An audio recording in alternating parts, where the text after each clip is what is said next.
Hello, hello, hello. Hi, good afternoon. Okay, awesome. Good afternoon, everybody.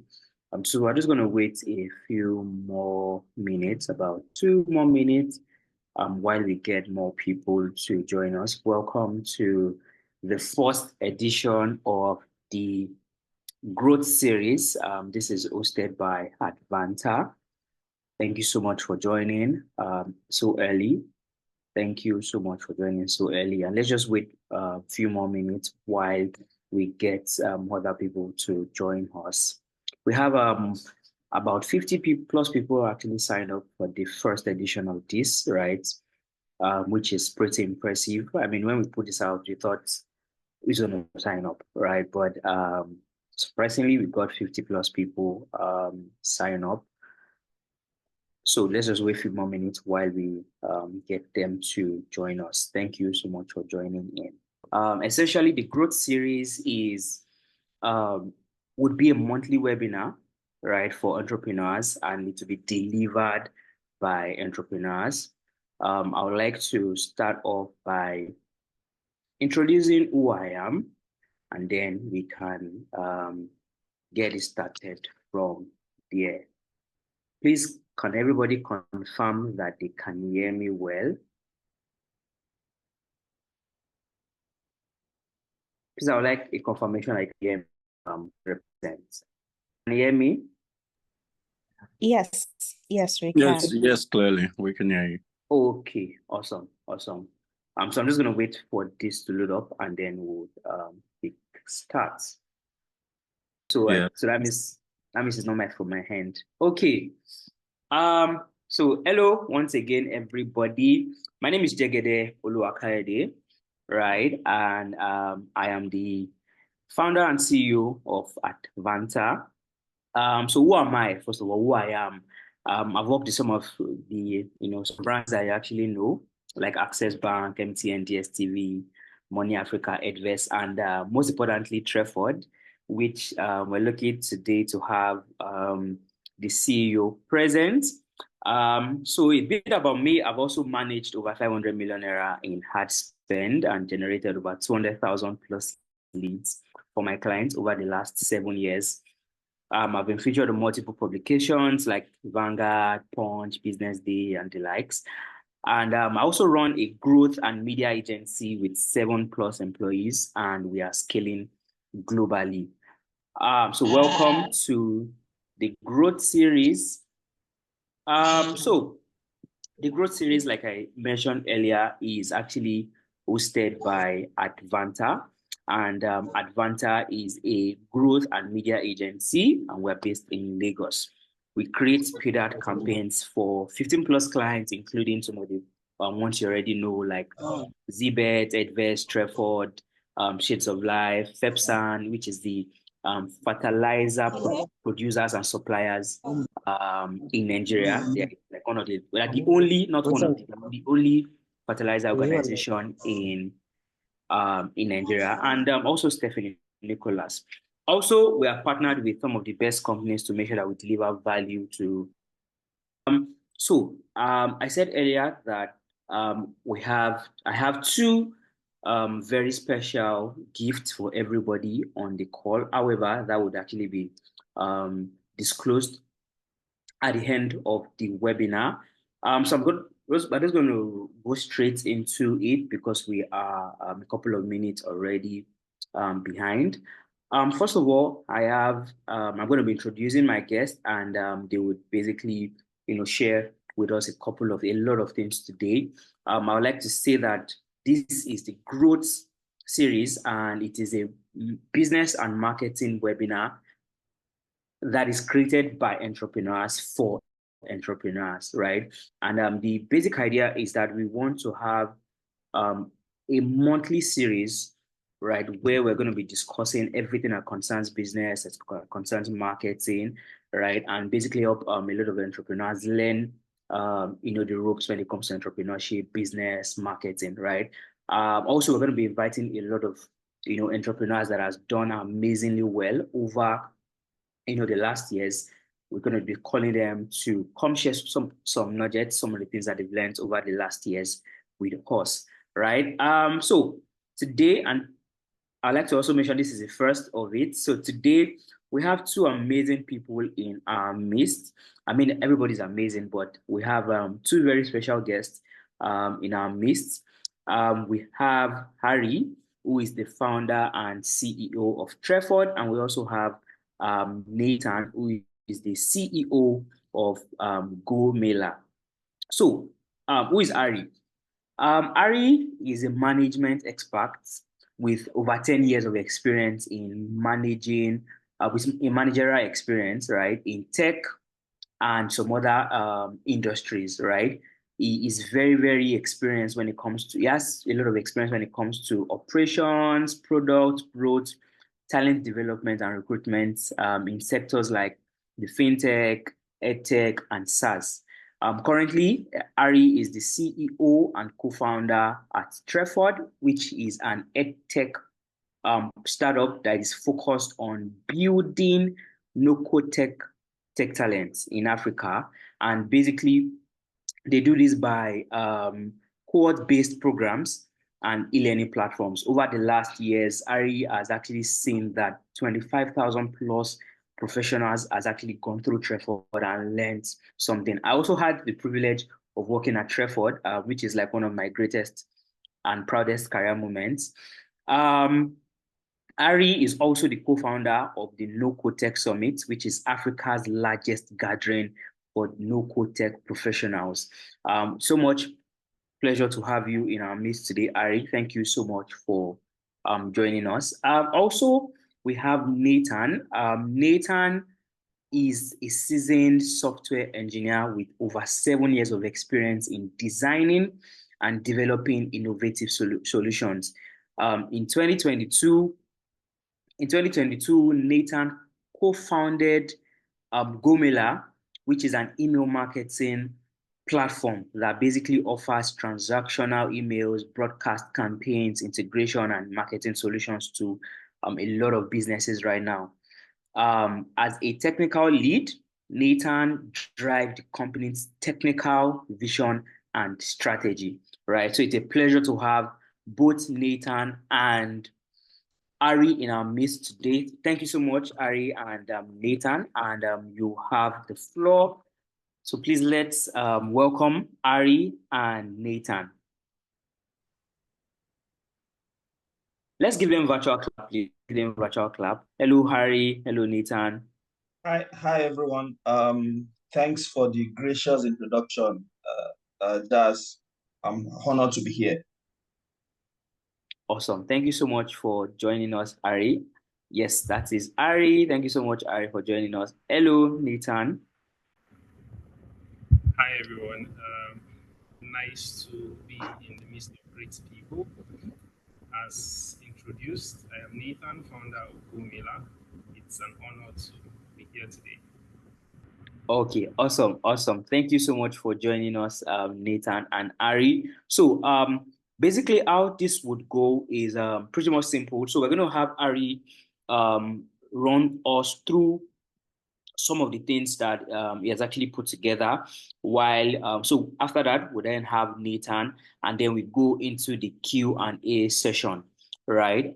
So today, like I mentioned earlier, we're going to be discussing a founder's guide to bootstrapping. So the problem is that a lot of people are actually used to raising money, right? So they're thinking about a business, they're thinking about an idea, and the next thing is how do I raise money from investors? You do want to have, it's just an idea, really. You have not really tested it out, right? You have not even built an MVP. You don't know if exactly what to invest in, right? And the dreams of a lot of entrepreneurs has been sort of cut short, where they go meet investors, and then their investors don't really give them money. And aside from that, even right now, a lot of investors are sort of keeping back their money and really investing what is worth investing in, right? So the question is, how then do we actually scale our businesses without raising any money from investors, right? Ari and Nathan are two people who have actually built businesses or are even building businesses that actually run on its own, right? The currently bootstrap. So today we're going to be discussing a founder's guide to bootstrapping, and we'll have Ari take the floor. Thank you so much for joining us again, everybody. Hello, Ari. Hi.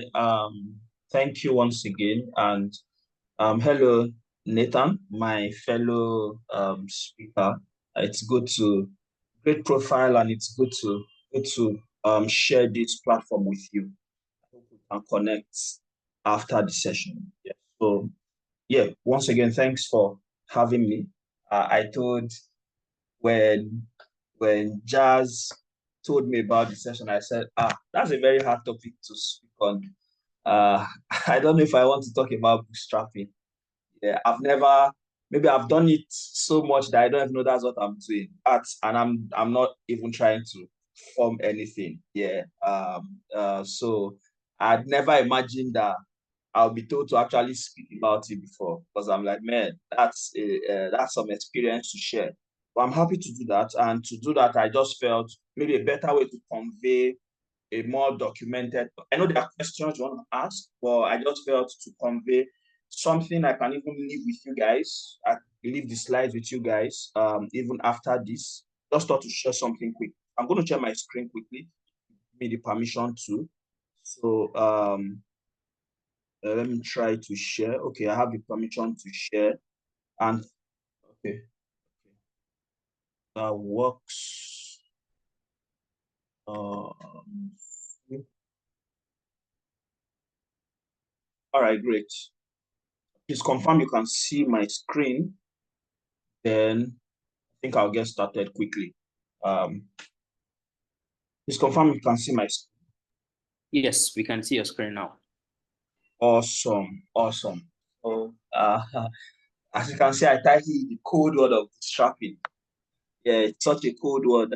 Even when I had to, it took me a while to really bring myself mentally into preparing for this session, because I'm like, ooh, is there any? I mean, if there was a session where someone ever had to talk about bootstrapping, I'll probably have happily joined. Yeah. But yeah, I'm happy to take you through that world. And it's just going to be, let's just go on, please. Yeah. So every startup has the idea of it. Every startup founder starts with a unicorn dream in mind. Unicorn is you building a business that is worth over $1 billion. I remember a startup founder trying to poach me from Trefford, and even trying to acquire Trefford with the goal of bringing me to their company. And he was like, man, we are going to be a unicorn in 2 years. So why don't you want to be part of a unicorn? I said, oh, that's really nice. That's a very nice goal. Really nice. And I'm like, I mean, we are not like we also have good intentions and goals too, yeah. So the idea is, the unicorn dream is I'll just run you through what the unicorn dream mostly look like for founders before they start building. So they have an idea that they feel can change the world, to solve a big problem. Yeah, they raise a pre-seed, pre-launch, $50K to $300K. Yeah, then they launch their V1. V1 means you launch your first version of the product. Yeah, when you launch the first version of it. Before that, I start doing teasers about the product. You have created a wait list with so many people, thousands of people. When you launch, you start doing revenue, because then they rush you. Permit me to use that lingo. And they rush you because you are building something that is changing the world, for crying out loud. Yeah. In 6 months, you've gone from 0 to 100K in revenue. Yeah. Then you enter YC, as Google Black Fund, any of them. Yeah. Just a way of further validating what you've set out to do. Then from there, it's easier for you to raise your seed round, about maybe $1 million, $2 million at valuation of 10 million. Then from there, you open your first flashy headquarters office that will be featured on Tech Cabal, yeah, and other tech blogs, yeah, and expand to a few other African countries as soon as possible, because the goal is to grow to become a unicorn as soon as possible. Yeah, then you drive growth in revenue to about $1 million to $5 million in annual recurring revenue.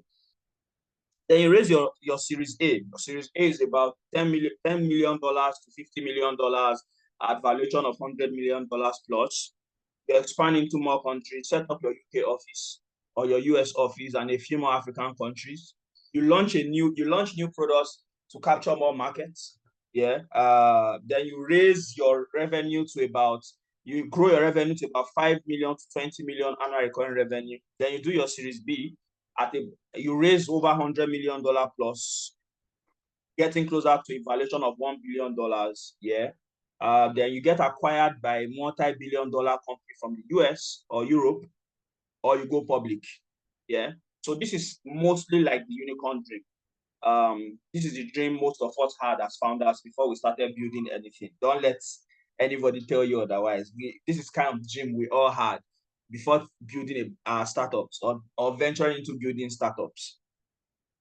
The startup reality, more often than not, doesn't always pan out this way.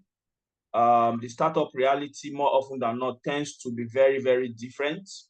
You have an idea, you probably have noticed a certain problem or a certain pattern. You want to try to solve that problem. Then you rally some checks, maybe even you add some of your money because you are probably working at that point in time. So you add some of your savings, then also gather some money from other people. You could rally it up to about 20 to maybe we could rally up to about 5 to 10K dollars with friends and family along you to build. Then you launch your first version.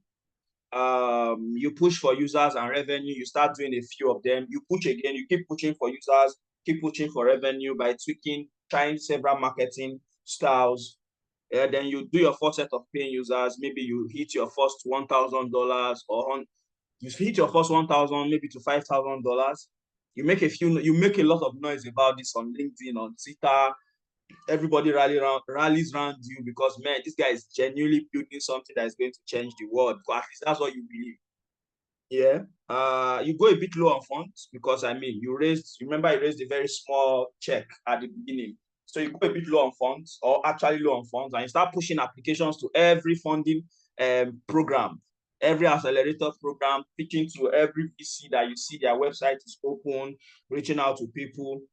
You get a lot of no and a lot of ghosting. Ghosting means they don't even respond to your email at all. They see they don't respond. Some will see it and say, this is not the opportunity we are looking to invest in right now. We are looking at other sectors or something like that.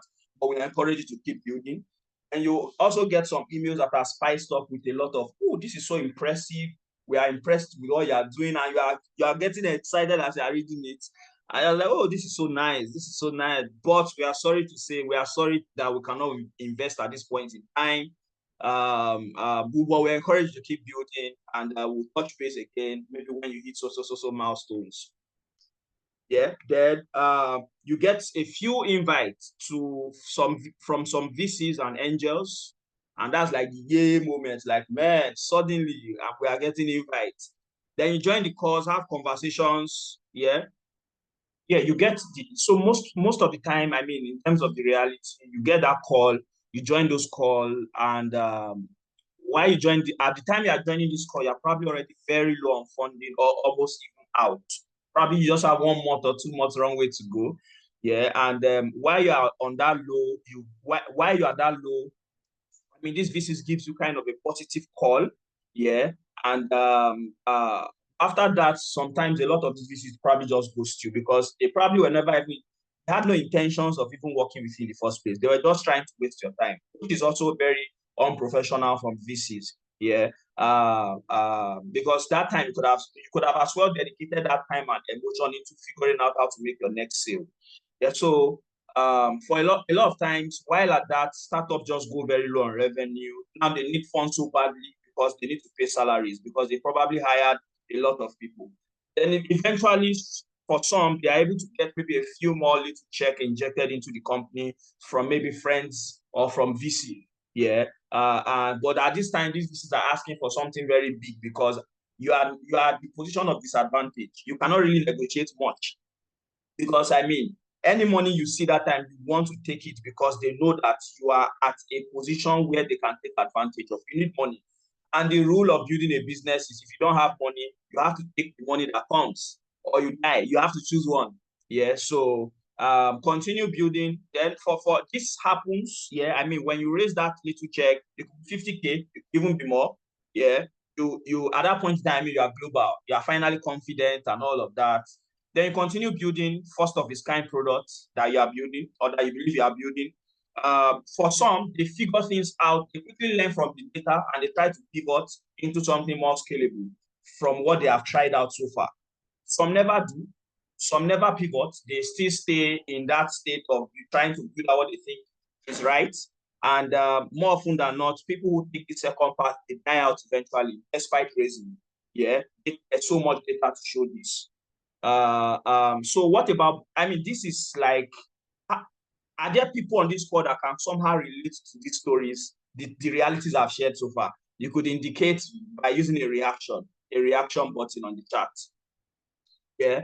So what about bootstrapping? I mean, I'll just quickly talk about the realities of bootstrapping. And I'm going to tell you the truth.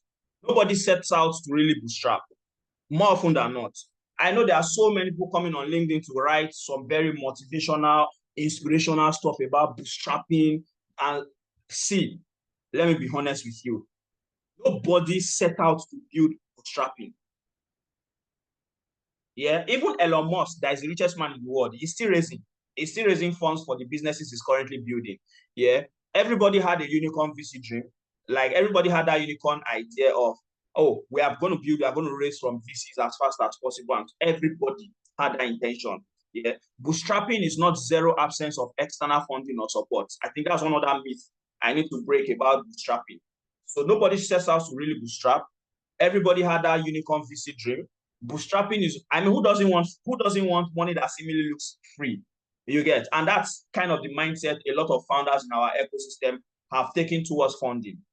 And that is why there's a very low trust right now between venture capitalists and Nigerian founders specifically, because of there's so many dramas and so many weird things so many crazy things founders have done with investors' money, and after they do it, they will just shut down the startup and write one very emotional stuff on social media. Yeah, those who don't know anything happening behind the scenes, they get touched by that story, blah, blah, blah. Yeah, but that's a story for another day. Yeah, but it's important to understand what bootstrapping is not. Yeah, bootstrapping is not the absence of external funding or support. Bootstrapping just means that more often than not, you are not building with a VC, with venture scale or venture capital. Yeah, but it does not mean that you can't inject other forms of support into the business. Yeah. So what does bootstrapping mean? Now that I've clarified that, bootstrapping means revenue. Simple. You want to just summarize bootstrapping. Bootstrapping simply means revenue. You are building your business with the revenue you are generating from your business. So if you want to summarize bootstrapping, there's no conversation about bootstrapping should never take place if there's no revenue in the conversation. Yeah. So you should not be talking about bootstrapping if revenue is not in the conversation, if you don't have revenue in the conversation. Yeah. So fast and early enough, generating revenue fast and early enough to start driving your operational costs, because it takes money to build. It takes money to pay salaries. It takes money to do everything you need to do to build a business, more often than not. Yeah. Growing your business, bootstrapping also means growing your business at the pace of your revenue most times. Yeah, so you are able to structure your business at the pace of the current revenue you have. You are generating $5,000 per month. You are not doing salaries of $20,000 per month and having an overdraft of $15,000. You are designing your salary scale. As your company continues to grow, you can start increasing what you can pay your people who are working on the team, or bringing in more people on board, and also taking other costs. But you are not trying to work with what you cannot afford. That's basically what bootstrapping means. And it's that simple. There's a successful model of bootstrapping as small, medium enterprise businesses. Almost all of them are bootstrapping. Yeah, they grow their business based on the profits that they bring into the business. They reinvest, and the company keeps getting bigger. Yeah. So how do you transfer that model into a startup? I think that's what this is really about. Yeah. And bootstrapping also means growing revenue to scale. Bootstrapping does not mean that you should stay small for life. You can actually bootstrap to scale. You can bootstrap to billions. You can bootstrap to millions in revenue. You can bootstrap to hundreds of thousands of dollars in revenue. Yeah. But so the question now is, how do I bootstrap my startup to scale? If you ask me, I don't know who to ask, because I don't know. Yeah. But that's on a lighter note. I couldn't help myself and just put this. Yeah. So common attributes I have noticed among bootstrap startups and founders who have done this successfully, yeah, one of the things I've noticed, the first thing yet again is revenue. Even before they officially launched, they probably started doing revenue. That's one of the first things I have noticed that is common among startups that have successfully bootstrapped. Revenue came in so fast. When I mean revenue, people were willing to pay for that product. People were willing to pay. People were willing to pay for that product as fast as, like, before they even launched. People were already showing indication that I'll pay for this thing. Like, I'm going to, even when they didn't have a structure, people were saying, oh, I'll pay for this thing. This thing is valuable. I have to pay. Or people were even saying, can you increase your price? This thing is valuable. Like, this thing is too valuable for this price. We feel you should probably even increase the price. Or people reach out to you and say, how can I be giving out this thing for free? I want to send my check to you. Then you now realize that, oh, this thing can actually generate revenue. So more often than not, most businesses that are successfully bootstrapped, they started doing revenue very early in their journey. Yeah, and the revenue never really stopped. It just kept. They now quickly put a structure to now help scale that revenue and see that, oh, this revenue is even enough to now build and scale this business. Yeah, so that's really most times what bootstrapping looks like. Customer obsession. A lot of the successfully bootstrap startups, I noticed that they are very obsessed about their customers. They don't obsess about what another person is doing.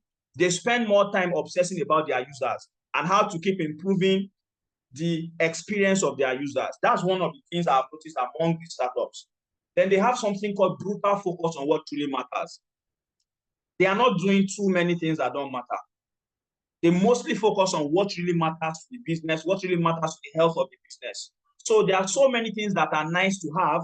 These people are never interested in the nice to have. They are only interested in what really is important to keep this business alive till it can start scaling. Yeah, extremely skilled founders and mostly lean team. I've noticed that too for a lot of early stage, for a lot of bootstrap startups. The founders are very skilled, very dedicated, and also they don't bloat their team too fast. They are careful about bringing in too many people into the team. So they rather bring in people who are really good at what they do, or train people to become really good at what they do and build together. Operational efficiency. Operational efficiency means that they are able to create a structure that helps them continuously keep building efficiently without waste. Like they don't waste. Let me just put it at that. They don't waste money. They don't spend money on unnecessary things. They focus on survival. Another key factor I've seen is financial discipline. Founders who have successfully bootstrapped also have a track record of being very disciplined. Yeah, being very disciplined. It means that they are not really moved to spend money on anything anyhow. They have a transparent business model. If I was on a call with someone some weeks ago and the person was this week actually, and the person was like, oh, we would love to know more about Treford. Is there like an accounting that show? I'm like, from every money that has come into Treford from day one, we have the accounts. Every money that has been spent in Treford from day one, we have the accounts. There's nothing, we don't have an unaccounted £1 or $1 at Treford. Everything is accounted for. In fact, it's not just accounted for, it is audited. Like there's an audited account statement for every year that Treford has existed. So I cannot just wake up and say, oh, I'm the boss now, let me go and take it. No, there's a financial structure in place. Yeah, ability to continuously pivot. Pivot means your ability to change your road, your ability to repurpose your business to something you feel your users are more aligned towards, as against being stubborn to build something you already have in mind. This is what kills a lot of founders. They don't know how to pivot. They are too proud to even pivot. They'll rather stick to that thing till they die. I have been in startups like that before. They're long-term game. The successfully bootstrap startups play the long-term game. So as a result, they are able to delay gratification. There are so many things they can do with their business right now. There are so many things they can do with the money from their business right now, but they will rather reinvest that money back into the business for the greater good in the long term. So as a result, they are intentional about designing their lifestyle to not be too loud and to focus on not having to create a lifestyle that they now need money from the company to start sustaining. I'll give a case study quickly. The most successful example of a bootstrap startup that has bootstrapped their way to billions of dollars is Zoho. I'm sure some of you in your companies on this call use Zoho. At Treford, we use Zoho. We use Zoho Mail at Treford. We use Zoho CRM at Treford. Yeah, Zoho was bootstrapped. Yeah, and I'll just give a brief of the journey. 1997, 350. There are so many parts to the story of Zoho. I'll just give you like things aligned with what I've talked about so far. In their earliest year, in 1997, yeah, at the end of the year, they crossed revenue of $350,000. Imagine within your first 2 years, you are crossing $350,000 in revenue. Yeah, that means you can that money is more than what some startups raise in their first 3 years of building, and you are doing that in revenue. So it means they had money to quickly invest back into the business, or they were also disciplined enough to invest that money back into the business. By 1998, they had crossed $1 million in revenue. By 2000, they had crossed $10 million in revenue. Yeah, as we speak now, last year they did $1 billion in revenue. I'm not talking valuation, no. I'm not talking valuation. I'm talking money that they generated from paying customers. They did $1 billion in paying customers money last year. So from day one, every money that came into the business, they invested everything back. As a matter of fact, history has it that the first 2 years of building Zoho, the founders didn't pay themselves much. They started paying themselves a salary that was a bit more standard after year 3. Yeah, because they had worked in other companies, so they had a bit of savings here and there, and they had a bit of stipends they were earning from the company, but they were not earning the market standard of what they should be earning if they were working for another company at that point in time. So there's always that sacrifice part if you are really willing to bootstrap. And in terms of product journey, they did not try to build out too many things at once. They just focused on building one, and that one, the revenue from that one funded the next. The revenue from that one now funded, gave them the ability to now build multiple things. Their first product was not Zoho. In fact, their first name was not even Zoho. Their first product was called WebNMS. Yeah. And that WebNMS funded their next product called Manage Engine. The revenue from Manage Engine funded what is now called Zoho. And now Zoho, the revenue coming in from Zoho is now enough to fund. They now have more than 50 product suites. They now have like a complete suite for businesses with Zoho. Yeah, and as a result, now you can see Zoho even sponsoring so many. In fact, Zoho sponsors more events in Nigeria right now than Nigerian companies sponsor events in Nigeria. I'm sure some of us on this call have been to tech events this year that we saw a Zoho stand. They are that big. They understand their market. They have a pricing strategy that makes them compete with the likes of Google. Yeah, and even do better than them in this our current market, basically. And the product works. Yeah, so you need to understand that you should not be thinking about bootstrapping if you are not doing revenue. Yeah, and if you want to bootstrap, it means you want to. Someone say they want to bootstrap simply means the person is saying, I want to generate revenue from this thing as early as possible. Do people who do VC funding, do they not also people who fundraise from VC, do they not do revenue? They do, but they also have a buffer, a longer buffer to experiment and make a lot of mistakes before they finally get something that works. But you don't have that kind of buffer. So you need to get things right as early as possible and prioritize focus on building what really matters and don't spread yourself too thin. Yeah. The Treford case study, I won't touch much on it, but I'll just say a few things about it. Initially, we started with physical training. Then we realized that there was an opportunity to pivot to a fully virtual learning. We pioneered virtual cohort-based learning in Africa, basically. We started with PM cohort-based learning.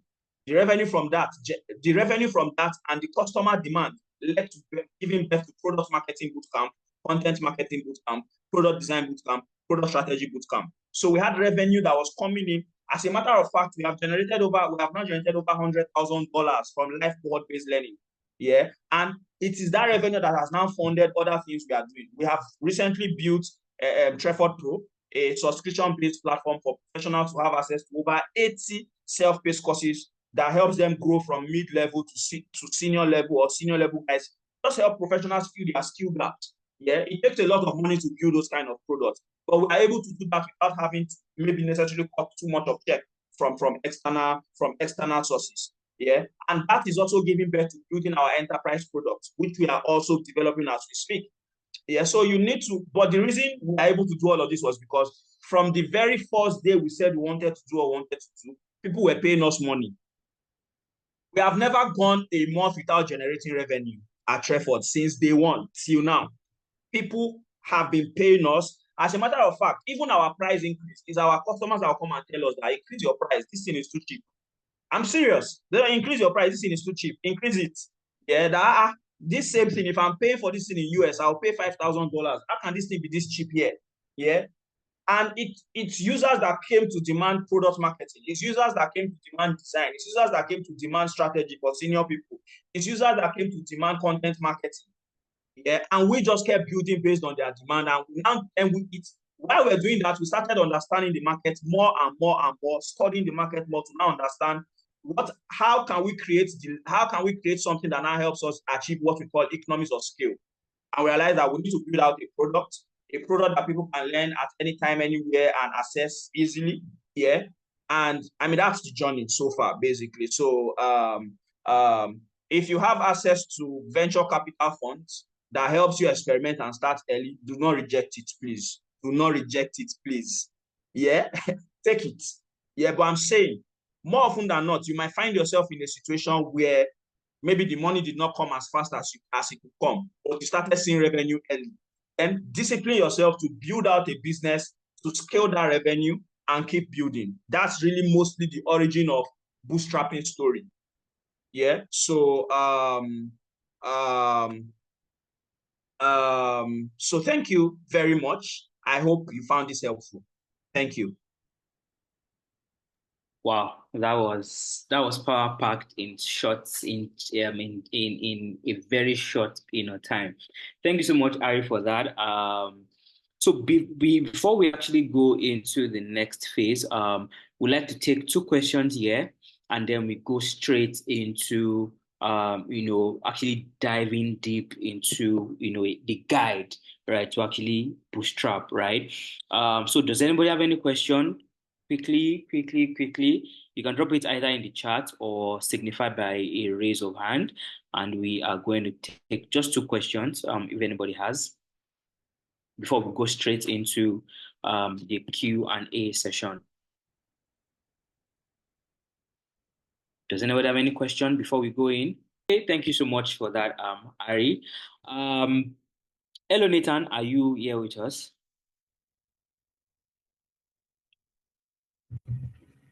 Yes, I am.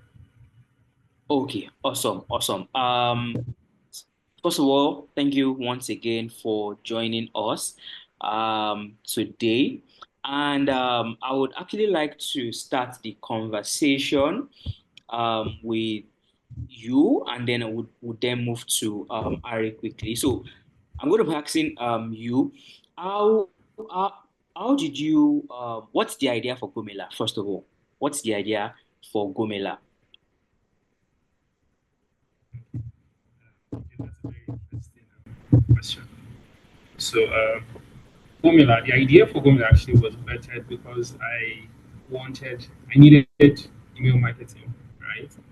Like it or not, that need led me to MailChimp, right?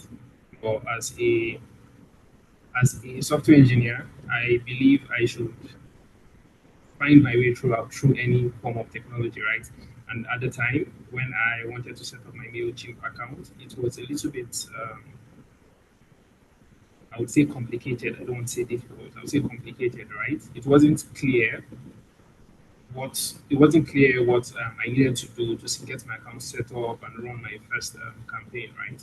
So there was just a lot, and there was little at the same time to help me, right, on that account. So I thought to myself, can't we make something better, something simpler, something easier to use, right, whilst retaining the power? So that's basically where the idea for Gomela came to be. And Started. the the validation for that idea was basically the absence of a MailChimp, right? An indigenous system. That was one. The absence of a flexible system, and the fact that that industry had Nigerian users, right?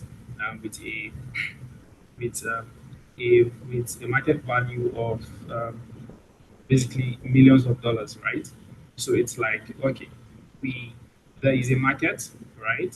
You're coming into this market. You, of course, will be coming as a thief because you have to fighting for market share here, right? So basically, that is how Gomela was vetted. So the idea is really simple, flexible, and efficient email marketing for businesses, right? Make it flexible, make it simple to use, and also make it efficient in all ramifications. Awesome. Okay. I mean that's actually very awesome. So because you wanted to have your own, or because you wanted to use email marketing, right? Sorry, before you started, before you what's the word now? Before So before I actually came around Gomela, right? I Gomela, had yes, you wanted an email marketing software and then you built your yeah, own, right? exactly. Oh, okay, okay. Yeah, I feel like I was supposed to get that. Okay, hello, Ari. Okay, so I mean, same question actually goes to you too. Why Trefford? Why not another? Why not another? What's why not another company? Why not another idea? Why Trefford?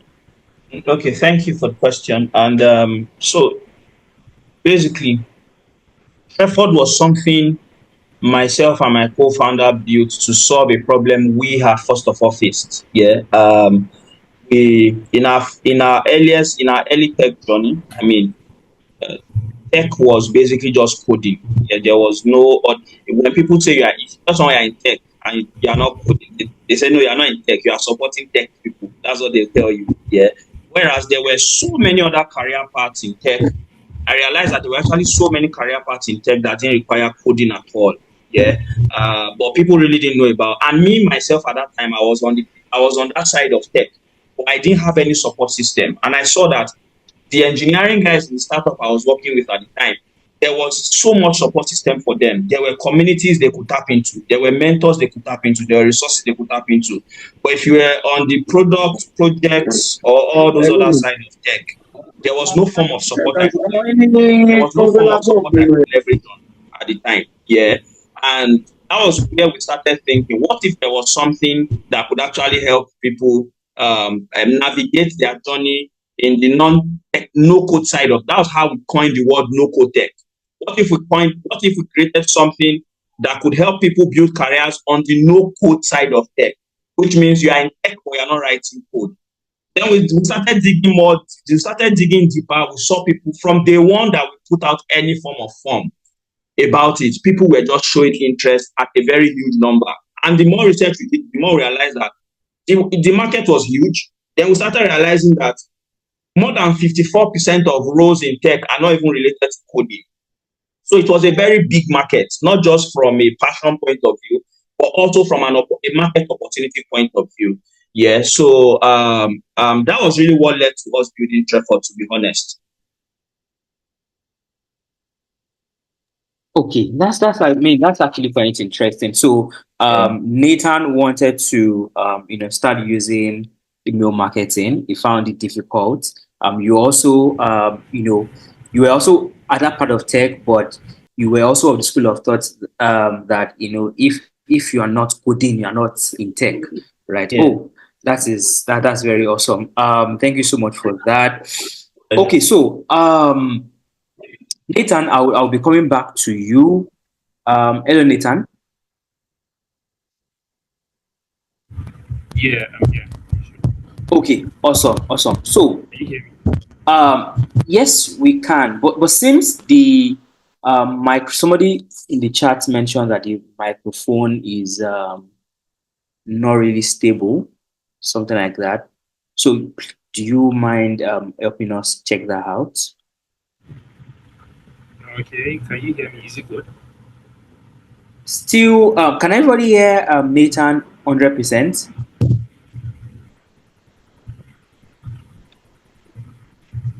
Is this better?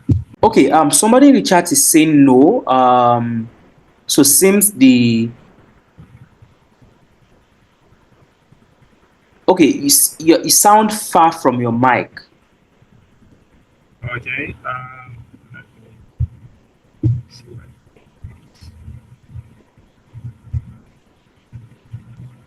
Is this better? Really loud. Or do you want to probably disconnect from the airports? Yeah, the background noise is going to be too loud, so I just want to switch up. Give me a moment. Oh.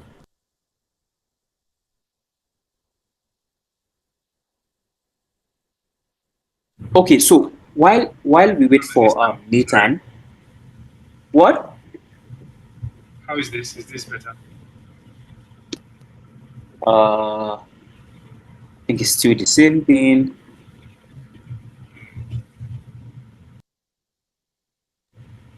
You can actually just proceed. Maybe just take me in the next step. Okay, that's fine. Okay. Okay. So Ari would come back to Nathan, but would just like to proceed. So yes, I understand that. I mean, I actually worked with Trefford in the past, right? But I would like to ask. You mentioned something that is quite interesting about bootstrapping, and that is we shouldn't use bootstrapping and no revenue in the same sentence, right? So, but what is the fundamental principle behind that? Um, yes, I understand that a lot of people see when they are bootstrapping, they don't want money from investors or they've not gotten money from investors. But um, does bootstrapping really mean no form of external funding? Oh, nice. Great question. Great question. On the surface, that is what it means that there's no form of external funding. But on a deeper layer, no. Bootstrapping just means that you are very creative around how to source for funds that will help you keep building your business to a point where you no longer need any form of support. And there are other forms. People maybe when people are not able to get VC funding at that point in time. Like I said, the best form of funding for a business is customer funding. Customer funding means that you are building something that customers are paying for. They find what you are building valuable enough to keep paying, that what they are paying you is building out your business. That is the purest form and the best and the most ideal form of any business. Yeah. That's why you see the likes of Apple, they keep buying back shares. Buying back shares means that people who had a lot of stake in them, they bought back that stake into the company, because Apple has over $200 billion cash sitting in their bank in profit. You get? So that's basically. So when you are bootstrapping, the first form of funding is customer paying for your customer funding you. Yeah. The second form of funding is alternative means of seeking funds. Alternative means that you will get a loan. You will get a loan that you will pay back. You get? So instead of saying an investor should come and invest money and they hope that you succeed so that they can get returns on their money, and if they are not doing that at that point in time, some people might offer to give you loans at a very friendly rate. You get that, you inject that loan into your company at that point in time, use it to do what you have to do, or you also show credit worthiness in the sense that you can actually pay back. Yeah, so there's that form. Yeah, there is also generating funds from maybe your inner circle. Inner circle means they call that friends and family rounds. Friends and family rounds means that you rely on your internal circle, and hopefully people who are doing this, that's why it's good to have a circle that can do stuff like that. Some people within Yeah. The reason some people did not need VC fund was because within their circle they could raise $1 million. Simple. Within their circle. There are people right now that if they want to start building a startup, they can raise $5 million within their circle. So what is the worth of your circle? So at times the worth of your circle can come into be very, very important when you are trying to build. So some people are bootstrapping not because they were generating revenue, but their internal circle, the putting their money together with what their internal sector was going to give them was enough to build it out before it started doing revenue. You get, so there are so many interpretations to bootstrap. So I hope I've answered your question. Yeah, that makes sense. Thank you so much. Right. Is there any sort of advantage to, actually bootstrapping a company, and not just startups, right? Just in a proper company, Any traditional business. company. Yes, any business at all. Is there any advantage to it? There is. So there's obviously a lot of advantage. And the first one is control. Control in the sense that you have full control over whatever is going on in your business. You have the ability to shape your business into the way you want it to go. Yeah, there is some amount of funding you bring into your company where your investors are now mandatory board of directors, and you cannot just do anything without your board approving it. You get, so when you get to that stage where your company, a lot of things you have to do, they have to be approved by the board before you continue, then obviously you don't have all the control again.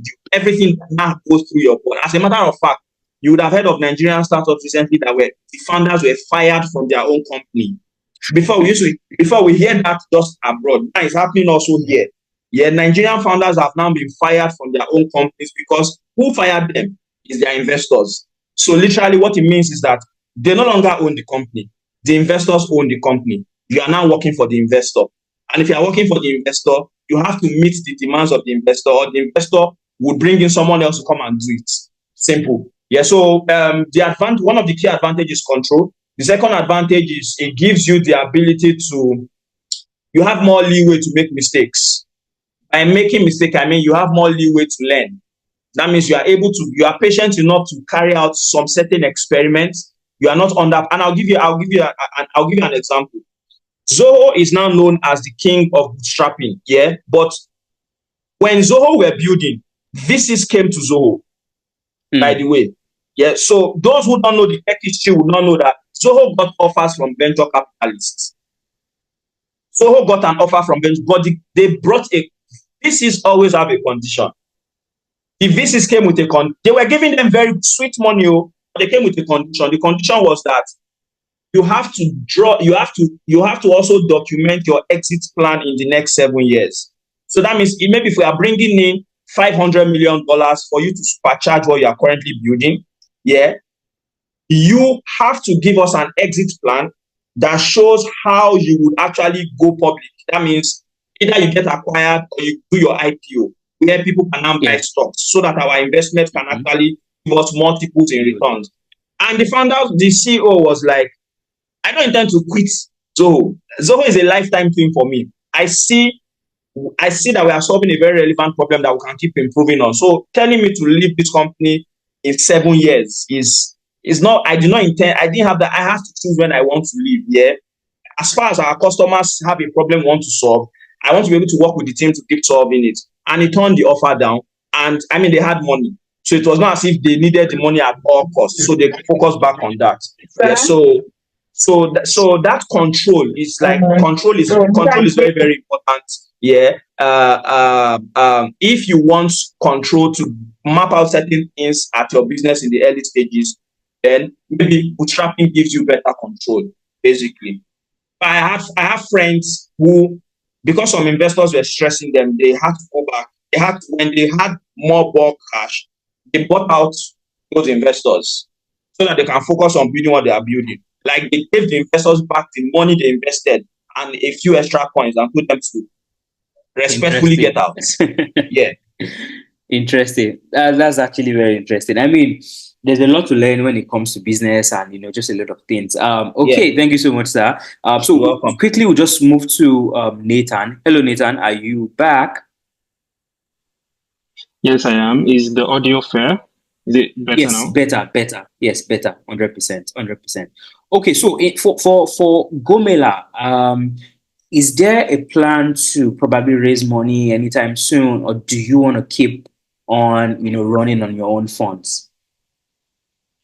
Okay, so as far as funding and raising goes, right? We have it's not a short-term plan, right? It's tail end mid towards long-term plan, right? To raise. Why is that the case? It's not because funding is not needed or is not necessary in growing a business, right? It's just that there are some businesses that are able to, as Harry has mentioned, are able to generate revenue, right, from the early days and all that, and you're able to keep the lights on and also basically iterate, scale out, right? However, there's a point in our roadmap where we will definitely need to scale way beyond where we are, right? So at that point, we then would look into funding. That is, Awesome. when I say funding, I mean venture financing, not Mhm. yeah. Okay, awesome. So Ari mentioned something about sort of one of the best funding is customer funding. That is customer actually willing to pay for for your product. As far as Gomila goes, that's sort of twisted. But as far as Gomila goes, what's your pricing like, and how much do customers love your product? Okay, so we have these statements. When you go Mela, you don't go back. Why do we have that? Early days, we all cards on deck. We made a really shitty product. Now, when I say shitty product, it did what it was supposed to do, but it could not scale. Right? It was more or less like we built a product for really, really low senders, right? And when the first set of huge, let's call them enterprise level clients came on board, the system broke, right? For a bit. Ooh. Yeah. So in that period, our enterprise users got pissed, right? And we churned, right? Our churn rate was a little bit too high. But fast forward to this moment, we actually do not have churn. I mean, once a user activates on Gomela, they don't stop using Gomela. So that's how I would say good Gomela is to the customer, right? And by way of pricing, we try to be um, realistic, right, with the market. And at the same time, we try to avoid a race to the bottom, right? We try to avoid getting into pricing wars, right, with other platforms. A competing platform would be Zoho, right? Zoho, if you're looking for an email marketing platform by price and not maybe performance or capabilities and all that, right, or experience and some other factors, right? If you're solely looking at it from a cost point of view, right, you'll be a Zoho person because those guys are really cheap, right? But we can't compete with them because one, we are bootstrapping. If you're bootstrapping, you're depending on revenue, as Harry has said, so um, you can't engage in such pricing wars, right? You can't say these guys are charging 100K. The market's price is around 600K. So let's just do 70. So still clients and all that stuff. These guys have years of cash reserves, right? They have a war chest that you can't fight with, right? They will just wait you out, reduce it and wait you out, right? Until you're out of cash, you don't have anyone to borrow from, you don't have anyone investing in you because of course they've taken your clients, right? So your revenue has basically tanked, right? And you can't keep the lights on anymore. So we, by way of our pricing strategy, we try to be fair, right? On the average level in terms of the global industry. And of course, we try not to engage in detrimental competition, right? Other than that, we also, well, Gomila was basically founded to be simple, flexible, and efficient, right? So our pricing is really flexible.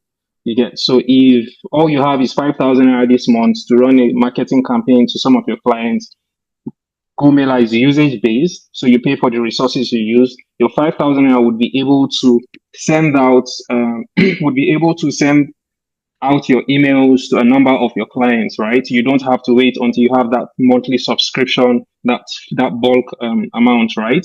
To run your campaigns to reach necessary segments within your list. So we foster flexibility in that point, and we also introduce cost efficiency, right? When it comes to that. So by way of pricing, would I would say that is how we go about our pricing in terms of competition, in terms of pricing our products. We also have a subscription model for more frequent senders. We have subscription model. So that is when it comes to pricing, that's how we view pricing, and that's how we tackle pricing at Gomela. Mm. Interesting. I mean, I actually know this because we're also like your clients, right? We have been like, I think like 2 years now. We've been with Gomila for like 2 years. And, Yeah. more recently, the agency that's Advantar started, I didn't know this before, but I noticed that you can actually create, what's the word now? Like an account, sub account under your main account. I don't know what's the name. Where Yeah, multi-tenancy, multiple yeah, organizations. multi-tenant, exactly. So we started using it for our clients, right? And yeah, I mean, all we just need to do is just charge them. Okay, we'll charge you XYZ amount, and that's actually, by the way, is that I think maybe later on, if there's a way we can actually use like an account can actually use the credits of another. That's just by the way, right? So Yeah. so we actually do charge clients, just a very small sum anytime we need to run their campaigns. And I mean it's actually been great, right? Okay. Um, what my next question would be, what are some of like the common challenges, like, and it's not just startups now, like all businesses, right? Because we have a couple of people here that actually they don't run startups, they just run, other businesses aside from tech and the rest like that. So the question is, what are some of the challenges, um, people who are running on their own funds actually face, right? I mean, based on experience, based on probably what you've heard, what you've seen, and all of those things. Okay. So contrary to how I may sound, right? Business is hard. Running business with a lot of funds is actually hard. Now, running it without that much funds when it comes to external financing is even harder. Of course, it gets to a point if you um, stick to it, if you pivot as is necessary, if you listen to the market and listen to your customers as is necessary, there comes a point where you it would not be as tough, or at least it won't be as tough on you, but tough on the guys now running it at that point. Excuse me, right? But it is tough. Now, why is it tough? The biggest hurdle with any business, the first and most fundamental issue with any business is just cash flow. So if you're unable to manage your finance, right? You're unable to um, keep your business liquid, right? As liquid as possible, no matter how smart you are, no matter um, how smart your team is, no matter how nice or how beautiful the product you're working on is, you would eventually have to turn off the lights, right? So, managing your finance is really crucial, right? So, I'm not going to speak from a point of view of a Fortune 500 company because I have not run a Fortune 500 business. I'm actually what you would still call a startup, right?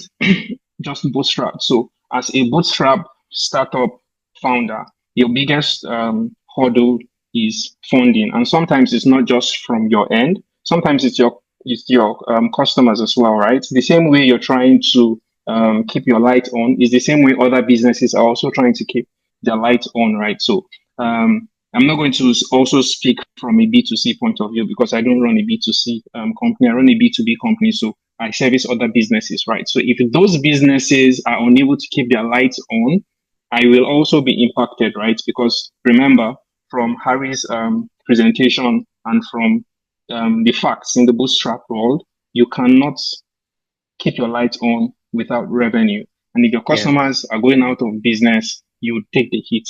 If you are mismanaging funds, when there's a dip, a policy change, right, from the government, one or two things, right? Just for example, the whole dollar um, currency markets fluctuation, right? Where dollar just leapfrog from around 400 to over 1,000, 1,500 in a really short period of time, right? If you mismanaged funds or your um, clients are unable to adjust to that, right, adapt to that, you will take a hit. And so if you mismanage funds from earlier, right, you might end up turning off your lights or going right back into the financing markets to seek for money either from your friends, loans, and the like. So biggest hurdle would be financing, right? Your cash flow has to be good. It has to be good. It has to be good. If it's bad, your smarts, your qualifications, all of those, they don't matter.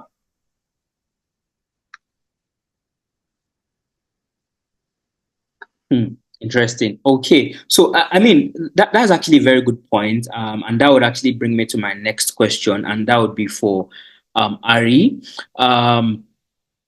So, Ari, this question is, I mean, I think you are the best person to answer it. You spoke about Zoo and how the founders, did not take any sort of salary, for like almost 2 years. So the question would be, I mean, you are trying to run a business, you are bootstrapping, but you also need money, right? So how do you develop this? Should I say self-control or discipline not to actually touch company's money? Because you actually mentioned that, I mean, from day one of Trefford, you have receipts for every single thing, right? So how do entrepreneurs, how should they develop that self-control not to touch business money? Then also, so this will be a two-part question. Then also, um, how do we really manage cash flow, right? Because obviously you need money to keep on doing things, right? So you also mentioned that since like day one of Trefford, you generate money every single month. So first question is, how do we develop that self-control, where we're not paying ourselves a lot of salary, right? But we also need money for other things now. And then also, how do we even manage cash flow? Okay, so you manage. So you need to first of all understand your personality type, especially there are tests you can use to understand how you are wired when it comes to money. Some of us, our background affects our view with money, such that whatever money comes our way, we feel better giving everything out, like just giving people, helping people and stuff like that. But it kind of makes us feel good. Whereas what is really happening to us is our background has wired our mindset towards money. So we don't feel comfortable having some money when there are people who don't have anything at all. So you probably rather go broke to help others. You get? And because you are actually very yourself, there's nothing wrong with generosity. There's nothing wrong with giving. But give your own money. Don't give business money. I don't know if that makes sense. So you don't give business money. Business money is business money. Yeah. And I've had people who came around me just because, I mean, they kind of did a bit of pocket watching on what is happening around Trefford, and as a result, they tried to come around me. Then the next thing you know, they're asking me for money, and I'm like, Trefford's money is Trefford's money. It's not my money. Anytime I tell people that, the first thing I always see the shock in their face. They're like, "Can you what? No, it's your money." I said, "No, it's not my money. Trefford's money is Trefford's money. It is not my money. It is not in my name." I don't be like, that's so strange. I said, yes. Business wise, we have even built Trefford such that there is an accounting system in place. There are signatories in place. I cannot just go into Trefford's account and go and withdraw money because I saw something I liked out there. Yeah, and I'll just go and withdraw this money. I have apps to Trefford related accounts, but everything has to be signed by the other signatory. And we also have an accountant. We have a lot of people have never, even you never met the accounting. Trefford has had an accountant from like day one. She does not work with the rest of the team. She just works with the books. The books is her friend. She works with the books and the operations officer. So everything that is happening, she's accounting, she's documenting it. So when you have a structure when you have that kind of structure in place early enough, then it disciplines you not to always want to be emotional about. People are very emotional when it comes to money. We Africans are even much more emotional when it comes to money. That's just the truth. Yeah, the fact that you know that money is somewhere, you want to quickly just go and tap into it. But when you create a structure and put a system in place early enough, then you are able to also communicate that system to people. Yeah, anybody that comes to me, they always know. I tell them, whatever money that is going to Trefford is not my money. It is Trefford's money. My money is what Trefford now pays me as salary, because I'm also a staff, one way or the other. I'm just a staff with maybe a bit more privilege. But Trefford pays me salary. And if I want to do anything, if I want to flex money, it has to be the money that I'm earning, not a company's money. Until founders are matured or business owners are matured enough to have this mindset, they would always run into trouble. It doesn't matter whether you are building a startup. Even if you are building a small business, until you develop this mindset to separate your personal finance from your business finance, there's no prayer there would always be a problem at the end of the day. Because even if God opens all the windows to bring in so much blessing to you, your needs would grow. You would just, because you are so emotionally attached, your needs would, you would find new needs that would draw your emotions to still spend all of that money, because you could not put a structure in place. So that structure is what I think all the founders that have seen successfully build business to scale. It is this structure. They have put this structure in place, financial structure in place. Then in terms of themselves, it is important to pay yourself. But understand this. You have to understand delayed gratification. You not paying yourself might mean that you're not paying yourself the market worth. Maybe your market worth, if you are working in a tech startup abroad, maybe you'll be earning $10,000 per month. But you know you cannot earn anywhere near that right now, because you are still in the early stage of your business. So you have to put yourself on a salary that is sustainable based on the current company's finances. Yeah, there are certain situations where I know a founder friend that he's not the highest earner in the startup. Himself and the co-founder are not the highest earners. Their engineers earn more salaries than them, because engineers are very expensive to get. But they just discipline themselves so that they can have, and because of that discipline that they put in place, they have never run out of money. Trust me, they have never run out of money. Yeah, because they knew that when they get to a place where they can start earning millions from the company, yeah, nobody will question it. But you cannot say you cannot be building a business that is not doing revenue, and you want to quickly use all the money that has come in to quickly gratify whatever needs you have. Go and get a 9 to 5 and just focus on that. Yeah. So I hope I've answered your questions. That's interesting. For what about those that okay? That's good to go, right? That's good to go. Interesting that we need to pay ourselves salary. I hope everybody is listening to this. Please, if you're not paying yourself salary from your business and you're eating all your profits, well, I don't have any words for that. It's business money. It's not your money. It's not your money. Pay yourself. Money. Pay yourself salary that can be accounted for. Yeah, that can be accounted for. The way you can account for other people's salary, you should be able to account for your own salary too. This is the mindset to scaling anything you are building. And the reason is because I have been in a business setting where the founders did not separate things.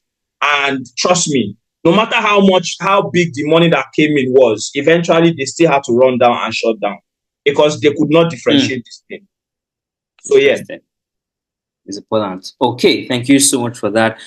So let us move away from finances and all of those, and go into hiring, right? So a lot of entrepreneurs or a lot of businesses that are bootstrapping, they don't have so much money for hiring like the best talent. So the question would be, how do you really find people who are willing to work for you at whatever salary you can pay them? Right? What do you tell them? How do you sell it to them? And how do you get them motivated? Awesome. So the goal is not to brainwash anybody. let me first of all quickly put that out there. Don't try to brainwash anybody.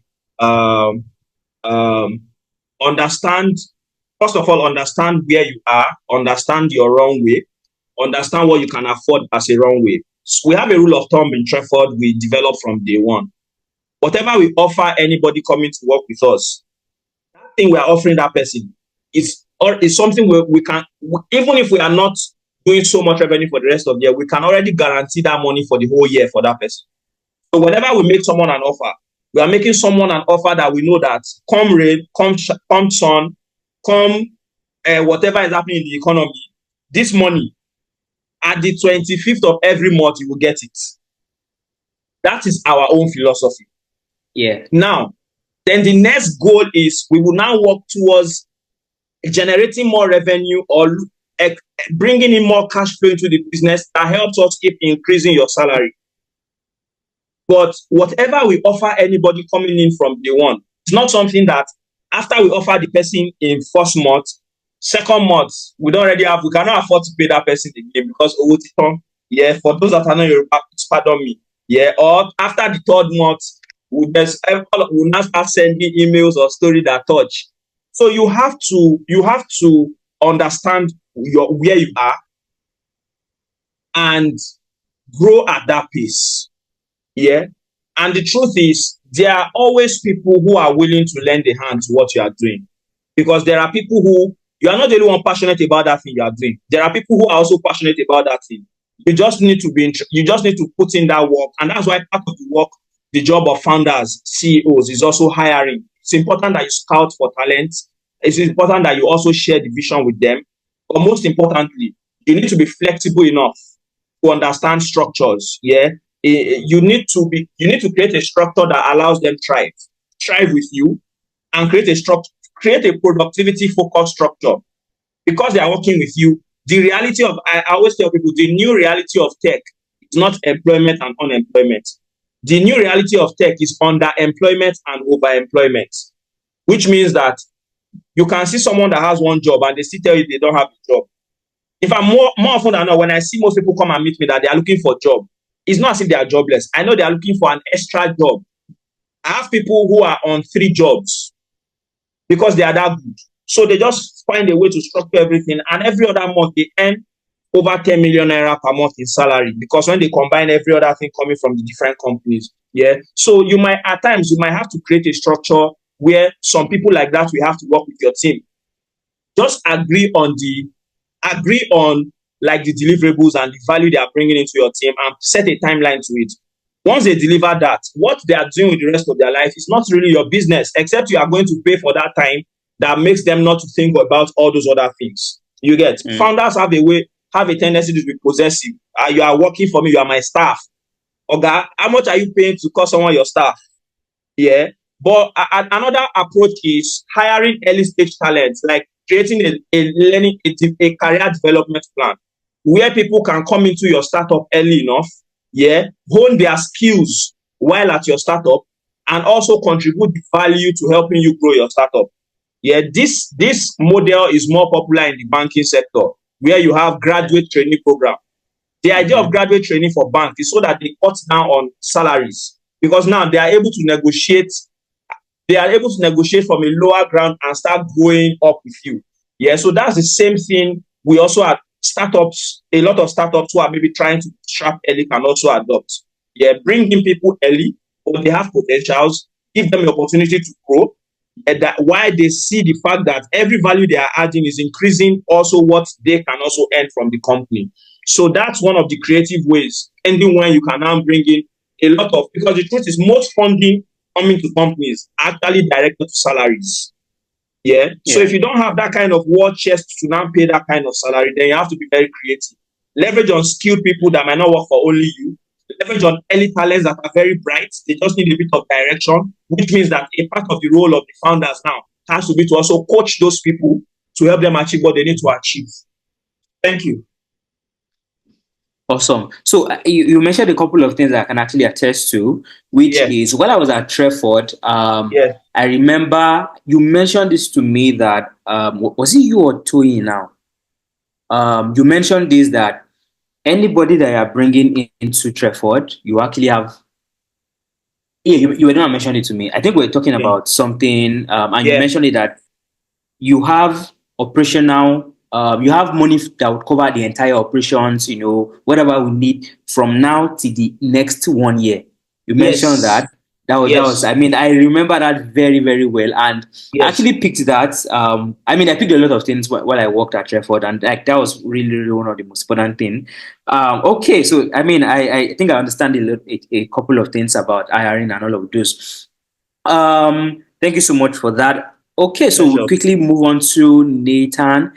Hello, Nathan. So there's a question in the chat for you, Nathan, actually. And the question is, how does a company like Gomela service companies like Adverse better? Right. And this question is from Henry. Okay. So yes. Yeah, I think. Do Go you on, please. Go understand the on. question, sir?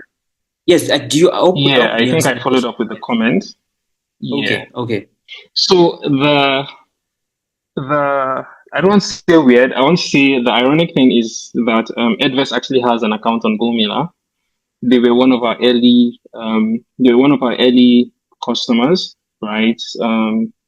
When we started and we had some issues, right? So they are what we call a technical churn, because at Gomila we categorize churn by reasons, right? So they are what we call technical churn. Right. So primarily Gomila is an email marketing system. So we do excuse me, we do mass mailing, right? We do mass mailing where you send out a lot of your broadcast campaigns, right?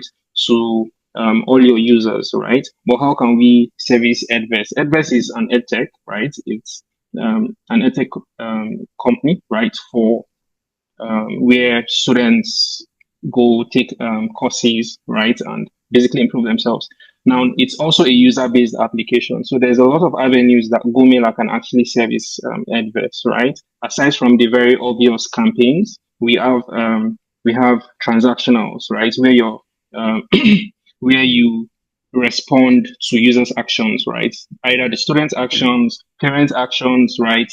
Any action from within your account on Adverse, you respond to it, send out an email, right? We also do automation, so it's not just sending out emails, either transactionals or campaigns, right? We also have automations where um, you want to guide new users towards a sale, or you want to upsell, because selling is, of course, the entry level to everything. You want to sell maybe your cheapest product, you want to sell the easiest products to use, and you want to gradually nudge your users towards a higher ticket sale, right? So we have automations to guide your students through your maps as defined by you, right? Through unique individual journeys where they get unique communications, they get unique labeling and all of that. One other thing we do for businesses that would benefit Adverse a lot is categorization, right? So definition, and by definition education, there's so many parts, right? When it comes to educating people, students taking courses, there's a lot of parts, right? And as your students, or let's say pupils, are basically going through their learning on your platform, they will take a number of parts. So Gomela gives what we call attribution, right? Contact attribution, subscriber attribution, where you're able to attribute each user, right? Be able to add attributes or properties or labels, right, to each user as they go through your application. So if they purchase a certain kind of course, you want to label them, you want to add a unique property. If they spend a certain amount, right? Maybe you want to label them, you want to attribute them, and you use this attribution to segment, right? So you're not just manually splitting out your contact list and all that stuff. Using these labels, using these attributes, you're able to segment them. So your messaging is much more targeted. Your automations are also much more targeted, and they hit right on time, right? We are also scaling up, right, to include a number of features. We are expanding our automation system. So it's not just workflows anymore. It's not just contact journeys, right? You can actually handle events like sending out transactionals rather than writing code. Say, for example, a student a student pays for a course and you want to do a number of things. Maybe you want to send them an email. You want to as you're sending them an email, you want to add a label to that contact, and you also want to maybe do something like you also want to add them to a segment manually directly, right? On Gomela, all you have to do is just let Gomela know that a certain event called payment, right, has happened on your application. So from the Adverse app, you just make an API call, one API call, and on Gomela, you get to configure how you want to respond to that. Send the transactional, label the contact, group the contact, and you can also um, execute external what's the name external actions as well. So these features, right, working together, they are customer requested, by the way. So it's not that we we sat and we dreamed it up, right? Working together to ensure that one, your users are your one you basically understand your user behavior from the Adverse application, and two, you're able to engage with them in the right way via the right channels. So when I say channel, they're also expanding beyond email marketing, and this is where pivoting comes into play, right? Based on I know Harry has spoken a lot about pivoting and pivoting and pivoting. We started out as email, right, and we're now including other channels, things like push notifications, SMS, right? So in the short term, you would then be able to incorporate all of these on the Adverse application. So this is how we are able to service Adverse, quote unquote, service Adverse. So campaign marketing, reach everyone at once. There's a promotional, there's an update, there's an update, promotionals. So transactionals, you don't want to use any automations. You just want to manually call the Gomela API to send out a transactional. You can do that. You want to use automations, track your user journey, you get to do that. And in due time, multiple channels, SMS, push notifications, and of course, what we call our neuron service, handling one event with multiple actions. So basically, it's a little bit salesy, but that is how we service you by way of features and by way of efficiency. So because it's a flexible system, because it's a flexible system, you basically are charged based on what you use, right? In due time, our subscription system. Sorry, please, excuse me.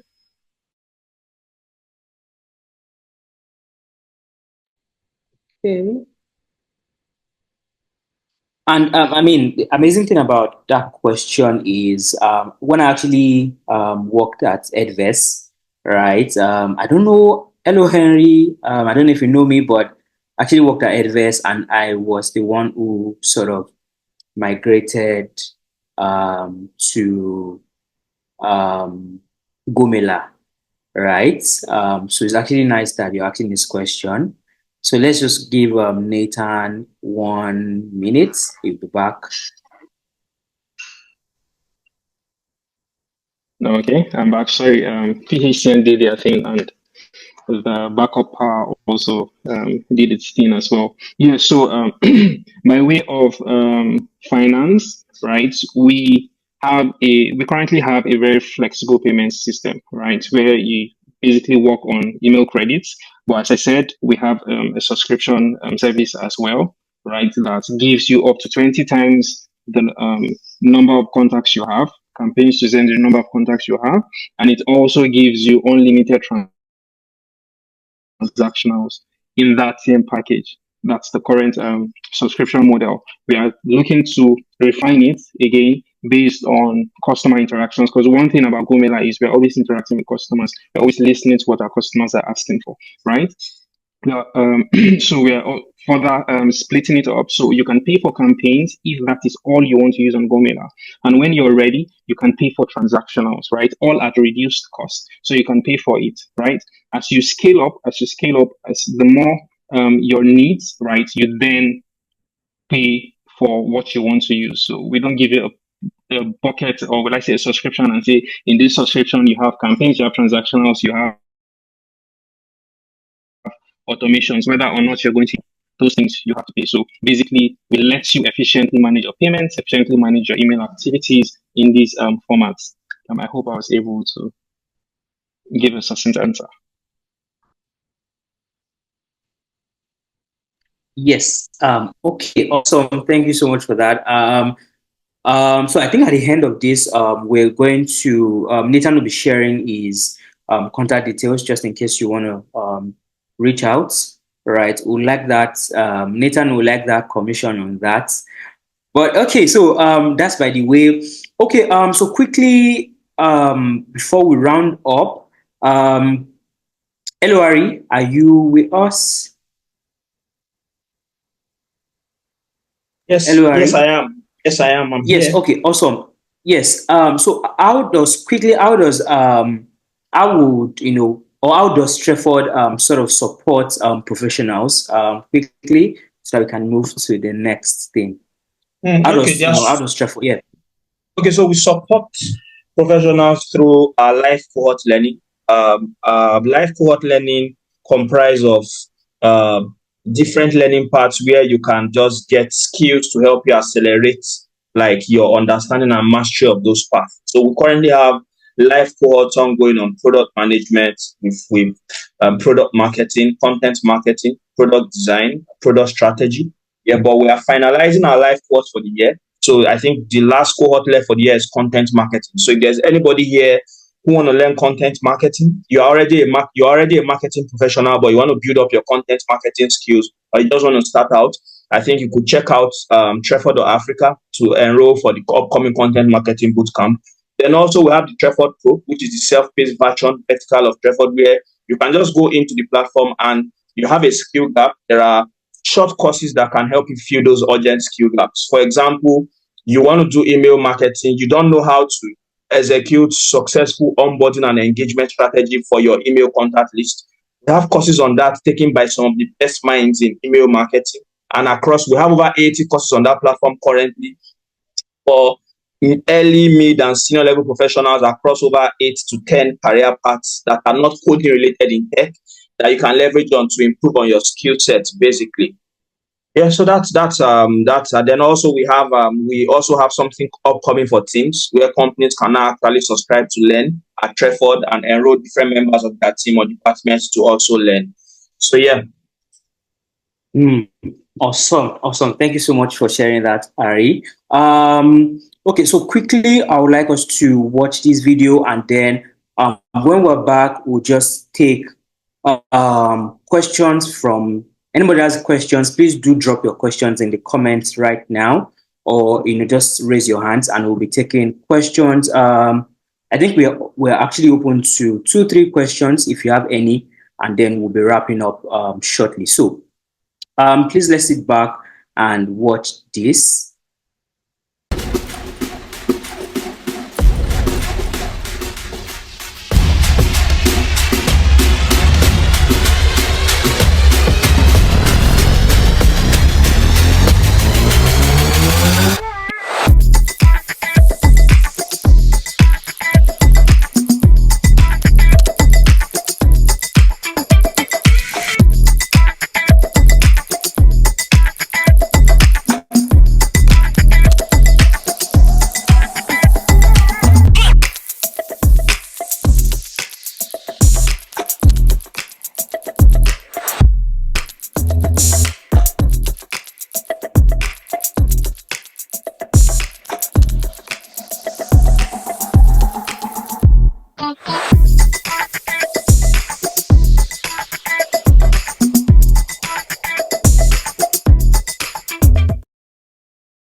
Okay.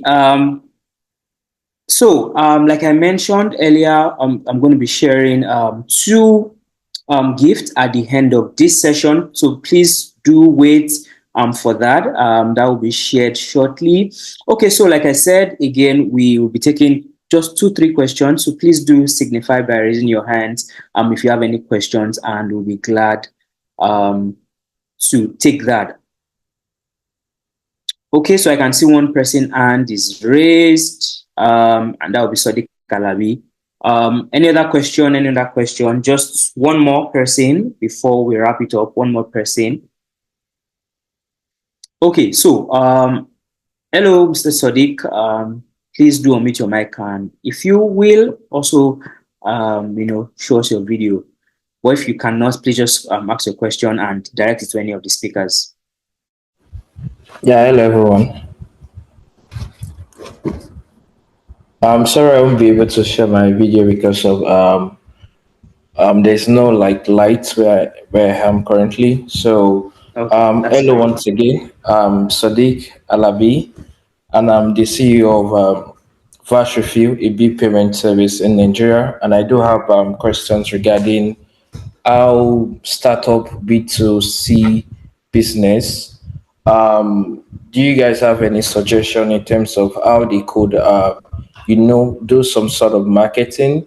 Is it advisable that, as a small brand, if you don't have like a lot of cash to do large scale marketing and all, what are the route you can go through in terms of pushing your brand to like targeted audiences and, try to have strategic decisions in terms of reaching out to a lot more audience? Because for myself, I've had Varshifi close to 3 to 4 years now, and I'm finding it very, very difficult to, reach out to like a lot of users. It took me almost like the whole of this year to even gather close to 2,000 users. And based on my expectation, I just hope I had a great product. And then once I do some little PR here and there, I would get like people on board, but it's very, very difficult. And sometimes I pay influencers, do some sort of things that I feel like, okay, this is how other brands do it. And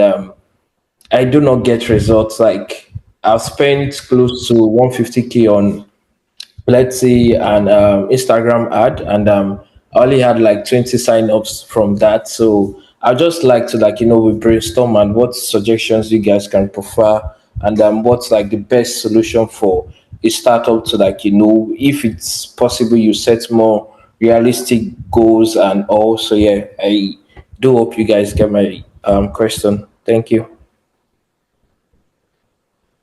Okay, so I mean, I actually have answers to that because I do marketing for businesses like yours. But I would actually like Nathan to take the floor, and then Ari, answers that next.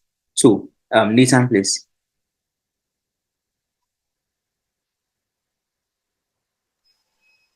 Okay, so the thing is, I would I would say I would really have preferred Harry to answer this squarely because my business is B2B, right? My model is B2B, right? So Okay. I would say you guys are the bosses when it comes to doing B2C marketing. So I would just hand the ball over to yourself and Harry to answer. Okay. Okay. Awesome. Okay. Thank you so much. So, Ari, All right. um, It takes a lot. First of all, I'll say it takes a lot for a founder to come out to be dishonest on an open call. I'm not going to lie. And there's something that is, once you become a founder, I don't know, it's almost as if you just become a new person. Your ego is just all over the roof and stuff like that. And at times you are too big to want to admit that you still have to learn things, or that you have not figured out certain things. So for that alone, I think it already shows that you are someone who has the heart of what you are building. Like you want to actually make that thing work, and you are willing to put away any form of pride. So I admire that. And the thing about B2C is B2C customer, the fact that 2,000 is not small. 2,000 users, first of all, I don't want you to, you said 2,000, how is that 2,000? I've just had, just, you can't say just 2,000 users. first of all, I want to congratulate you on that milestone. It's not small. It's just that you felt you could have done more by now. That's the problem. Yeah. And the truth is, when it comes to hacking and B2C marketing, there is really no hard and fast way to it. But more often than not, it's a process. Yeah, it's a process. It's a journey you have to go through. And you cannot use ad to fix. There are a lot of things ad cannot solve. Ads can only just multiply something that is already like maybe a system that is already well structured. Yeah. For us, we have to get very creative about penetrating communities early that had a cluster of the kind of users that we needed. There are so many communities for people who want to build careers in tech and stuff like that. They were willing to partner with us, we were willing to partner with them, but those communities gave us access to existing user base already. So your community could be a community where there are a lot of founders, or a community where there are communities more often than not that already has a cluster of your ideal user base. You can always start from there. You can build momentum from there. And when you penetrate those kind of communities, you are not spending anything on marketing. You are already in there. You are just offering them. Maybe your marketing spend now will now be maybe the discount that you are giving people from that community that is accessing it. And even that, because if you can access a number of potential users at scale from those communities already, it kind of even caters for the discount you are giving them in that kind of setting. Yeah. Another very good way to because the truth is, B2C, if you want to start investing in marketing from day one from B2C, it's going to cost you a lot. So you need to be able to blend very good organic marketing with ads. Jazz will come in on ads. Jazz is the master of ads. Yeah. Even at Treford, Jazz helped us get some very remarkable results on ads from his expertise. Yeah. But I would come in on other avenues. You can use communities, partnering with communities, partnerships generally. There are communities you can partner with. There are businesses you can partner with that already has existing user base you can actually tap into. Yeah, you can tap into those user bases. Then there is content marketing. Content marketing means that you develop a platform, a social media platform, where you have someone on your team that is consistent in generating content that can bring more of your ideal user base to come and start following that particular page. Maybe there's something they have to learn from. A good example of this is this lady called this Nika, there's this Nika braids or something like that on Instagram that has now become a very popular skit maker. She's actually a business lady that has a business, but she had a very good sense of humor, and her page accidentally turned into a skit page. But actually, what she came to do was promote her business. You get, so I'm not saying if you're not that funny, don't try to force yourself to be funny.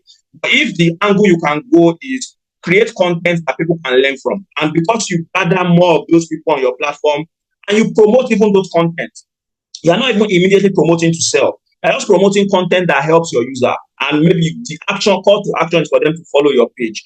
From there, the more they get aware about your page, the more they warm up to your page, the more you build up something called potential like leads, before they can eventually become what you call MQ or marketing qualified leads. So these are some of the ways that you can actually leverage. Yeah, because I've had a lot of people this year who have also spent money on influencer marketing and it didn't work.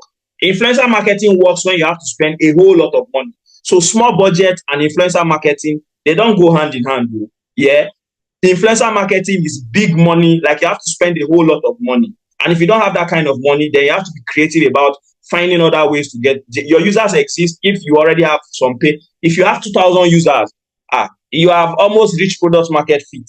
You just now need to get very creative about finding more from where those. For every one user, there's a potential 10 more users from where that person is coming from. You can also leverage on your user base currently to even bring in more users. They can become ambassadors. They can get a cut for bringing in people from their own end, or get a discount that just encourages them to talk about your products within their setting. So I hope this helps.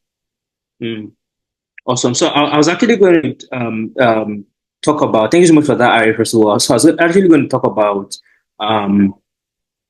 if you have the budget, I mean, you can actually go big when it comes to marketing. But because of what you said, you don't have a lot of money to spend and all of those things, you can actually get very, very, very creative when it comes to marketing. The first point I was going to mention is what Ari just said, and that is about referral. I think that, in fact, since you already have 2,000, one of the best thing that you can actually do for yourself right now is to start what we call a referral campaign, right? Referral campaigns are crazy. Like this, they've scaled some of the big brands that you know. They've scaled Dropbox, they've scaled Netflix, they've scaled McDonald's, like very big businesses, right? And it's very, very simple. What does your user find valuable? What does one user on your platform find valuable?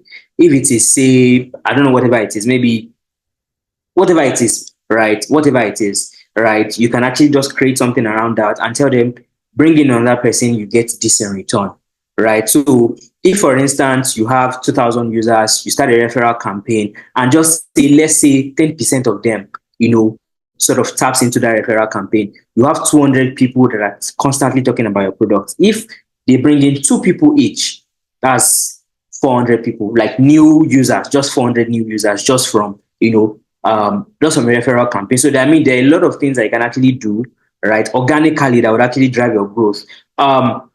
If you want to discuss more about it, definitely reach out to us. I'll be glad to have a sit down and discuss some of these ways that you can actually use to fuel your growth without spending a lot of money. And that's on that misconception. People think marketing is expensive. Yes, definitely is expensive. I mean, you have to do a lot of things, test out new platforms, and do a lot of A/B testing here and there to be able to get what you exactly want. But at the same time, there's really, really creative ways that you can actually use to grow your business. Recently, we concluded a campaign for Money Africa, and it was actually they were actually looking to scale their user base for their new kids product, right? And I mean, we just found something that was really interesting, right? We scaled that with paid ads, and we skyrocketed their user base over 5,000 plus, right? So, I mean, if you want to discuss more about this, definitely do reach out. We'll be glad to have that session with you. Okay, so that would bring us to the end of the session. I think we've actually spent a lot of time already. But like I said, I wanted to actually share 2 gifts, 2 special things before we go. So quickly, I will be doing that. So just give me 1 minute. Let me share my screen. Sorry, just 1 minute. Okay. Please do confirm once you can see my screen.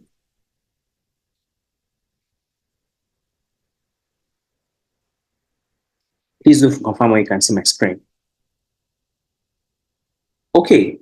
So the first thing that I'll be sharing today is this is a template for companies that are currently bootstrapping, and it's something that we actually give to most of our clients when they come on board. I mean, they must have paid us a couple of coins for us to give them this, but we're actually giving out for free, and it is called a buyer persona. So one of the things that we have seen happen over time is that a lot of businesses don't actually even know who their customers is or who their customers are.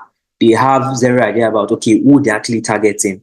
And this is a template that will sort of guide you into really, really understanding the pain points of your customer, what they need, who they are exactly, right? If you open this up, you would actually see, we've actually labeled how to use it. So if you need this, just scan this immediately before we take it away. Just scan this and get access to it. It is completely for free. Completely for free. We'd also be sending it via email. So if you don't get the chance to scan this, be rest assured you're going to get it in your emails, right? So it's basically a buyer persona template. It sort of gives you a deep dive into who exactly your customers are, how you should even be speaking to them, what kind of tone to use, and just a lot of things. So yeah, that will be the first. And the second is so we're currently running an offer, and it is basically for lead generation, especially for B2B and B2Cs, right? And essentially what we're trying to do is, we've seen that a lot of people actually struggle with when it comes to paid ads, right? And this is like the core of what we do at Advantar. So if you scan this, it will lead you straight to WhatsApp, where you can actually have a free 15 to 20 minute conversation with our team of experts, right? What we're going to do is we're going to look into, your marketing, especially your paid ads, and see what you are doing wrong, and also offer ways in which you can actually do better and scale your ads. So if you are currently running ads right now, and your ads are part of like your marketing mix, right? And but you are struggling with it, scan this code, send a DM to our team of experts. We'll have a sit down with you, and 15 to 20 minutes, we'll just look into what you're currently doing and tell you what you're actually doing wrong and how you can actually do this better, right? So if you just scan this again. So those are the two gifts we're actually giving to you.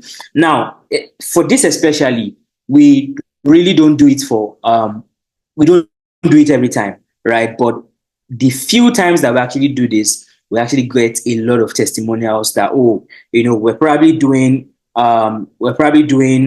this mistake before. Advantar said this, and now we are scaling our ads and all of those things, right? So feel free, scan this, send us a DM. I'll be happy to assist you. And again, I'm going to quickly take it back to the previous one.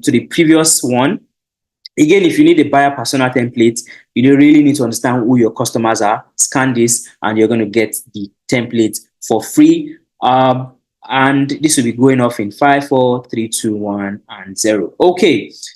Again, thank you so much for coming to the first edition of the growth series. Again, this will be a monthly series. Every single month would have a session with entrepreneurs who are actually doing amazing well in their businesses to discuss certain things. We're going to be having it next month, same date, 17th of next month, right? So we're also going to be sending out a link to you, right? If you sign up for this, we're going to send you a link to join the next one. If you're enjoying this one, also please do give us a review on socials. We'll be glad. Also follow us. We'll be glad to follow you back, right? So thank you so much, Ari. I mean, it's really, really an honor for you to be here today. Thank you so much, Nathan, for sharing with us some of the things that you've actually learned in your entrepreneurship journey over the years. Thank you so much for sharing all of those. I think we are going to go away with understanding how to hire the best hands for people like us that were usually eating our business money. We're going to stop that. We have learned how to manage our cash flow better, right? So thank you so much, Ari and Nathan, for sharing those nuggets. And that will be all for today.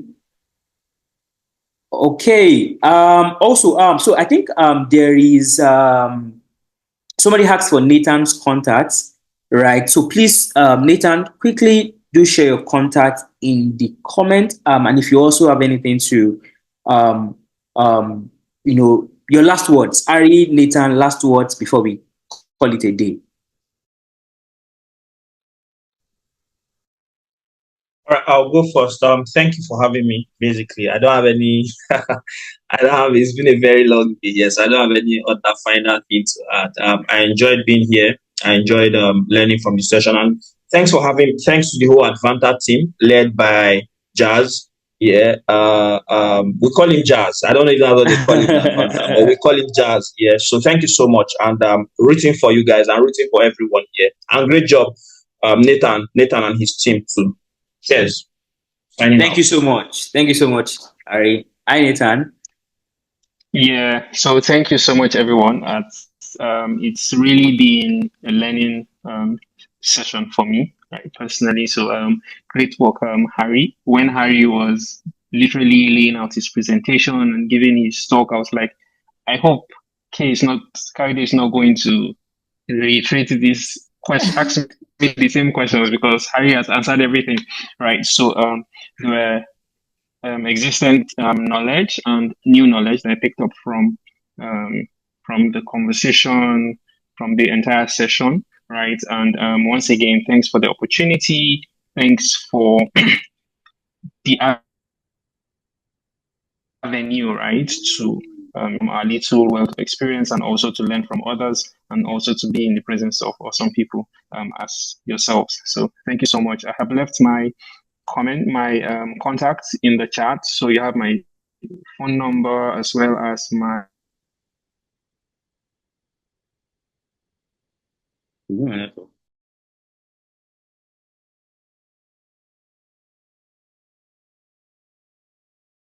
I'm not sure if this is my network. Can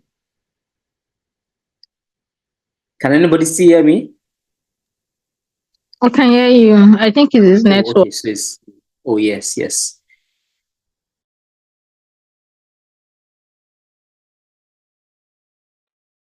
Okay, so I mean that was Nigerian thing.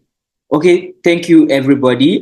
So Nathan dropped his contact in the comment. So please, if you need this, I mean, not every CEO gives out their contact details. So please do reach out to Nathan if you need any help concerning your email marketing. Also, thank you so much everybody for joining, and that would be all for today. Please join us next month for the second edition of the growth series. We'll be glad to dish out value.